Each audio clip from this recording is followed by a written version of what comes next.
What is up, guys? In this video, I'm going to be teaching you how to trade, where you can go from this to this. Alright, so we're going to start off with some beginner trading tips for those who have never traded before, and for those who are new to the game, and stuff like that. If you already kind of know a little bit about trading, I should have timestamps popping up on the screen right now. If I don't, hopefully the video is divided into the sections. It'll be one or the other if I remember how to do the latter. Now, starting off with the beginner trading tips, it's very simple. First of all, you have to be level 40 to trade. That should be apparent. If you try to trade, you cannot trade until you are level 40. So, do a little bit of story, do some of the event and stuff like that, and you can get level 40 pretty easily. However, what a lot of people don't know is when they are high enough level to trade, what is tradable. So, coincidentally, we have a banner with a tradable unit on it, which I will explain shortly, but tradable units are limited units only. So, for example, in the new event, Cream, it says limited down here, will be tradable when the event goes away. Jiraiya, or Toad Sensei, who's in banner right now, is also limited, which means he will be tradable whenever the Naruto event goes away. So it's very simple. The only units that are tradable, Battle Pass ones, I know used to be tradable, but ever since the game came back, I haven't been able to trade any of them, so I'm not sure about these yet. I don't know what's going on there. But yes, only limited units are able to be traded. Like, Gilgamesh is one of the newest tradable units because he just became, or his event just went out of the game before the game shut down. So yeah, very simple. You can only trade limited units. This coolest guy, the same cosmetic as me. But you can only trade limited units. Moving on from there, many wonder, well, how am I supposed to get limited units if I don't have any, right? Now, luckily, this example is perfect because you could summon Jiraiya to get limited units, but there are many different ways right now, and there always will be. So, the one way that's guaranteed every single update is the Infinity Castle right here, or Infinity Mansion as it's called now. As you can see, there's rankings here and rewards. Once you get room 100, you get what's called a puppet star, which is this right here. Whenever the new Infinity Mansion comes out, you are allowed to open this star, and it is a tradable unit. So this is an easy way to get a tradable unit because hitting room 100 is not too difficult. Now, if you're playing during the event that's out right now, there is many ways you can get a limited unit. You can play the Christmas event and get these stars. All 4 of these units are limited, which means all 4 of them will be tradable. As well as, obviously, the Jiraiya and banner, like I said. And then if you go to play as well, you have the Nightmare Hunt, which also gives units if you get these stars, which is basically the Christmas event, but just for Halloween. I believe there's a couple more limited units I need to go over as well. With the legend stages, you have Pain as a possibility to get, which I think will probably leave next update, although I'm not sure. And then you can go to raids as well. And there is a limited unit here in Kid Buu. Not only that as well, but if you get leaderboard, if you do any leaderboard run, which is more advanced, or if you get top 5 in a tournament, which is also more advanced, you will get a limited unit to trade. As you can see, top 5, 1 special unit, top 1, 1 special shiny unit. So that is all the ways you can get a limited unit right now in Anime Adventures, I believe. I don't think I'm missing anything. So yeah, we'll move on. Moving on, the last beginner tip I have is learning about value. So for example, I have quite a lot of tradable units, but if you look to something like Abdal, he's not going to be worth much because he's already kind of fallen off in damage. His cosmetic is okay, and yeah, he was very common unit to get. However, if you go to a unit like Homura, her value is off the charts because, although her damage is not great, she has a really cool cosmetic. She was very rare and very hard to get. A lot of people did not play during this update because they didn't know who she was and how good she was. And her ability is one of the strongest in the game where she can stop times. So, units like that, you can kind of gauge a little bit. Mostly the secrets are going to be worth quite a bit, but that's not the case all the time. And just because the unit's old does not make it super valuable. Like Kuniko is not very valuable, but yeah, some other units are. For example, Poseidon. I'm not talking about shiny right now, but I guess it's a good time to talk about it. If a unit is shiny, it is worth way more than not shiny because of the cosmetics. So yeah, overall, Poseidon is still decently valuable. Same with Dazai as well. Who Dazai does not have an official value yet, which I'll get to in a second, but he is pretty high up there in value. All right, now for the intermediate trading tips. Now for this one, we have to not necessarily leave Anime Adventures, but I have to show you guys something for this, and I'll leave the links down below for all of this. My number one tip for an intermediate trader, someone who's just starting to trade and kind of understands it a little bit, is to use value sheets. And this is the value sheet that is out right now. It needs to be updated. Value list is heavily outdated. Hopefully revamped soon. Yeah, it needs to be updated, but a lot of these still kind of stay true. So for example, they have trading servers here, which I believe still work. This is just a disclaimer. They have game passes that tell you the worth of these. So they have a number value here, and it's kind of based on how everything is worth. So if, for example, we could look at my highest unit, which is Shiny Poseidon, which is right here, 800. Now, this may go up, this may go down with the influx amount of players, and obviously these are the most sought out units, and you have C tier here as well. So now that you know how to use value sheets, you're kind of wondering, okay, well, how do I go from, let's say, an Avdo at 35 to, let's just say where I'm at, a Shiny Poseidon, right? Because we all start with not a high value unit, right?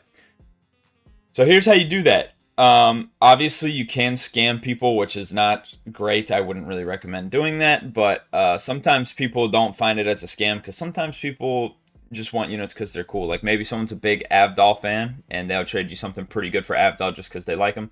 That's not necessarily a scam, but you know what I mean. If you're taking advantage of a new trader, I don't really recommend that. It's kind of scummy.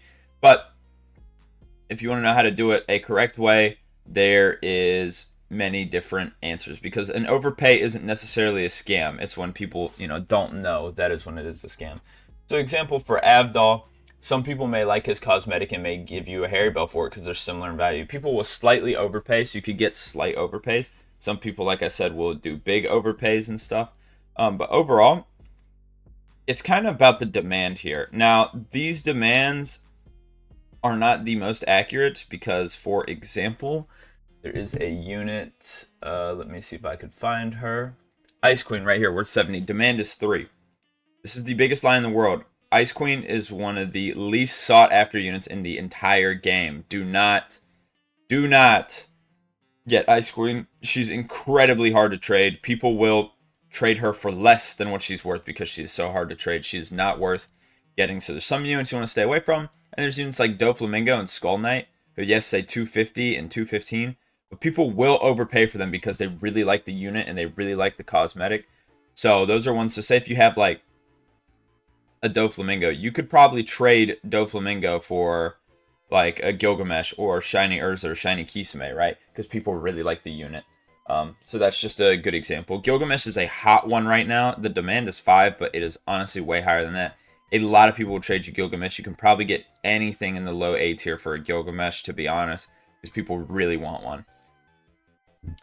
So now that you know kind of how to move up in the trades, how do you find trades? Obviously, you can find some just by staying in your normal lobby, but a lot of those people either A, don't know what they're doing, or B, normally don't have anything. So this obviously has some trading servers, but I don't think that's anything too crazy in terms of finding trades. The best way to finding trades is to use the Anime Adventures Discord. Now, in this trade, I'm a booster, so I can use booster trades, but you have 3 trading channels where you see people are trading things and what they're looking for here. Like, see, they're trading Shiny Hairbell, Shiny Kyoko, Boros, Poseidon. They're looking for Homura or a Shiny Madoka, for example. And so you have things like this, and you could post your trades, what you're trading and stuff like that, which I'll get to in a sec, how to help with that. And yeah, so you can see what people are looking for, what they're trading, and you can message them and see what they're trading, or people will message you, obviously. Or you can join, like, for example, shout out Rexon. Rexon has a Discord, which we're working on one that will be out very soon. But yeah, Rexon has one, and they do a lot of trading as well. I don't remember where it is, but they do trading as well. And I've got quite a few good trades from his server, so just shout out him. But a lot of YouTubers have Discord servers, and they're good for finding trades as well. All right, and if we talk back about the value, you obviously want to make sure you're getting an even trade. Sometimes a slight overpay is worth it. For example, I really want a headless Orwin, but the demand for that is so high that people are overpaying. And I'm willing to overpay by like 30 or 40, which is fine with me.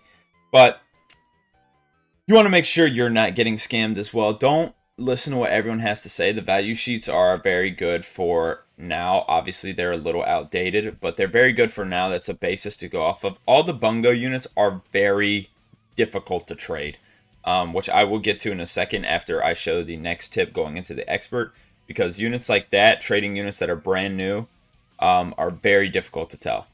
But yeah, you just want to make sure to use the value list and to maybe consult someone if someone's near you that kind of knows a little bit, just to be like, hey, is this a good trade or not? Because sometimes, you don't know if a unit's like very tradable or not, like if people want it, so it's a little bit difficult. But that's it for the intermediate tips. Now we'll move on to the expert tips, and I will also talk about the Bungo units and overall new units when they become tradable. All right, so my first tip is to have a list.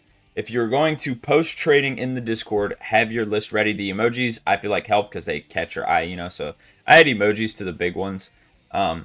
So for me, I would just copy all this and post it in the Discord, right?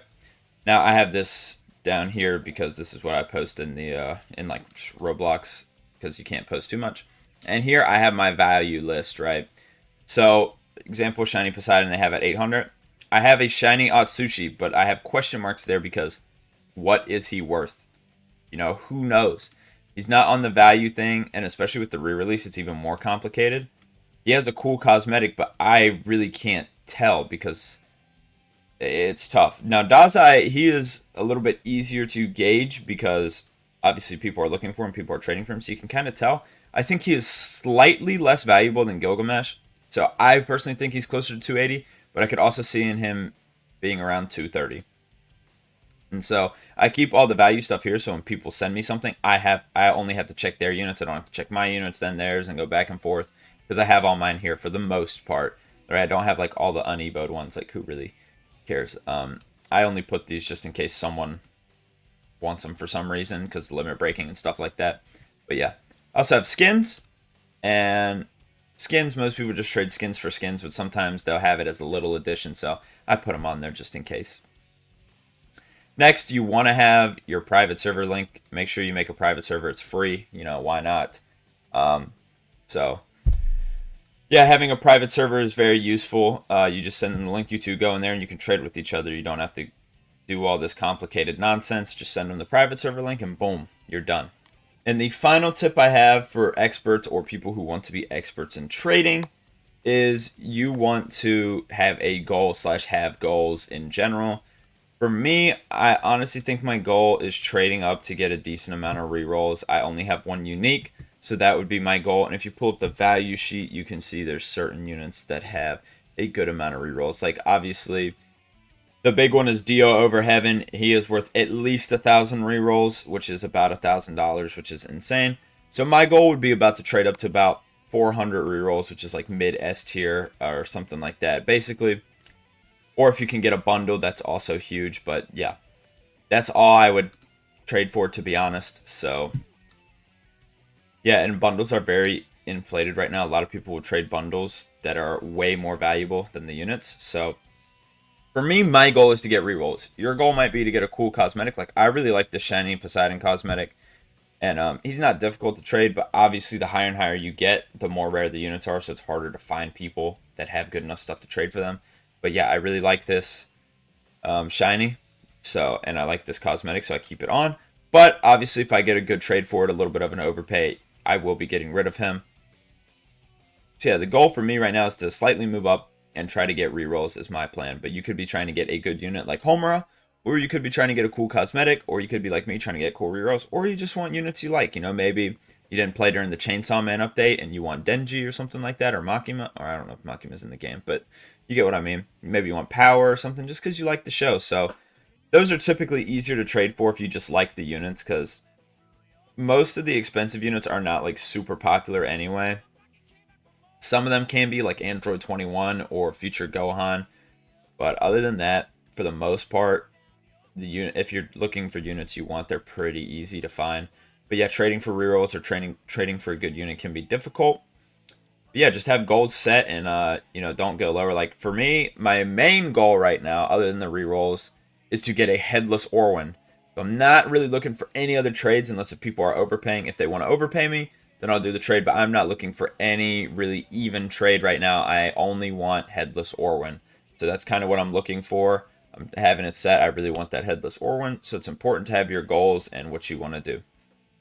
But that's going to do it for this video. If you enjoyed it, leave a like and subscribe. The Noob to Pro episode 2 is going to be coming out soon. Trust me, and I have another big video coming out soon as well. So make sure you subscribe and stay tuned, and that'll be coming out shortly.